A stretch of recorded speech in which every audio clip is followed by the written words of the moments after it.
So tell us about the keel beneath the water. The keel is just like the sails. It's a wing, but instead of being above the water, it's beneath the water. And it can be a lot smaller than the sails because water is a lot denser than air. Okay.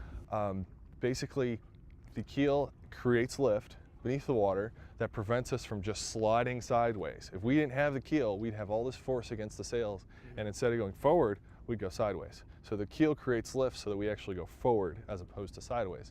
Now there's actually a second component to the keel. We have at the bottom a piece of lead called a bulb. And it's about 1/3 the weight of the boat, and what it does is provide a righting moment.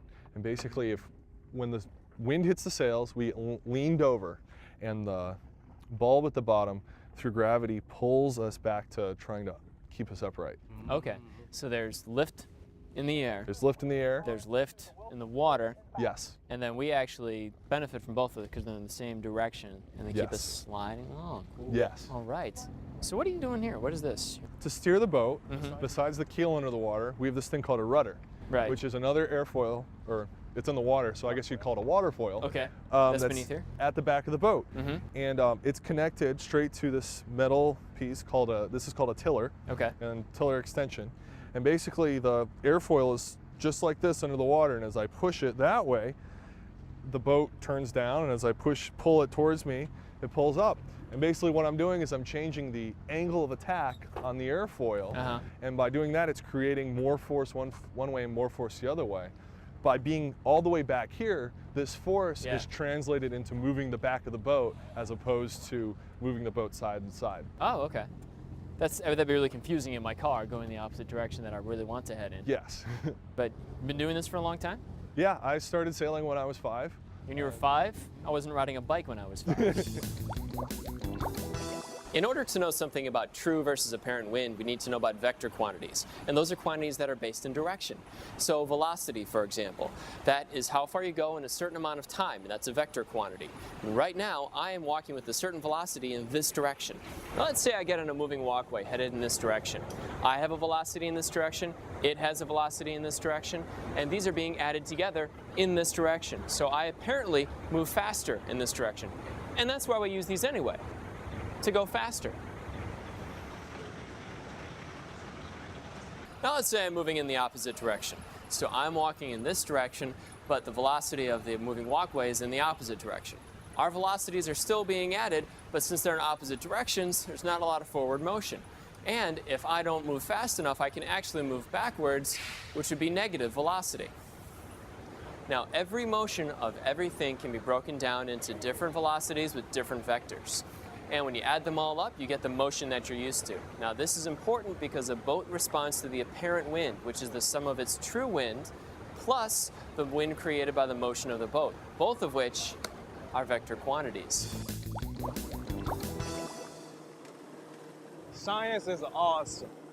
Wow, Kent, that was a lot of fun. Thank you so much for taking us out and showing us all that. You're welcome. Did you have a good time? Oh yeah, boats, sails, and physics. Good, but you had a great time. All right, well, if we have any more questions, we'll come back to you. But again, thanks a lot. That was great. You're welcome. My pleasure. All right, take care. Have a good one. You too.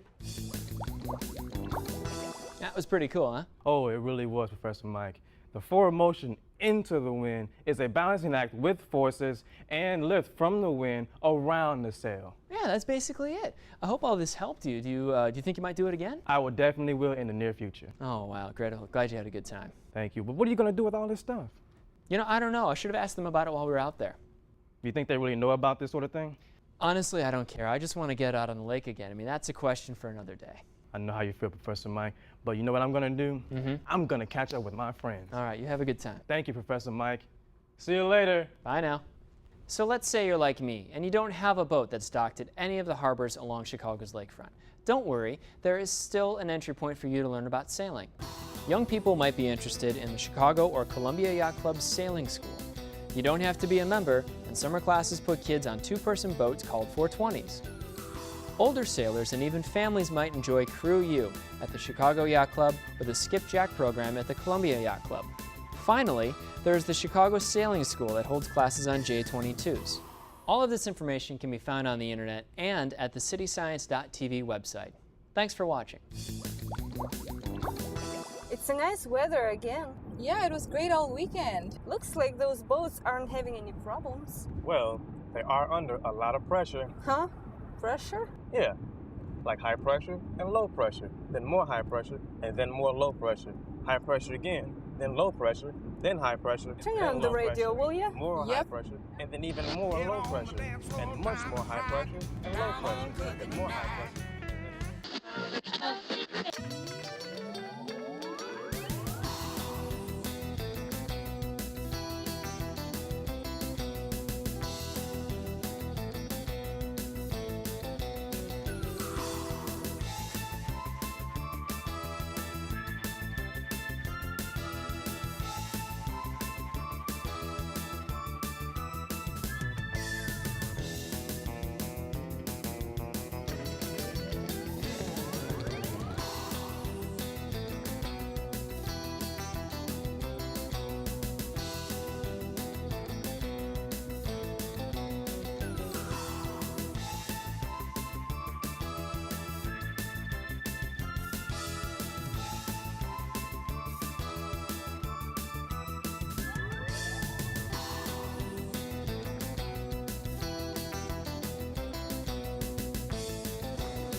Science is awesome.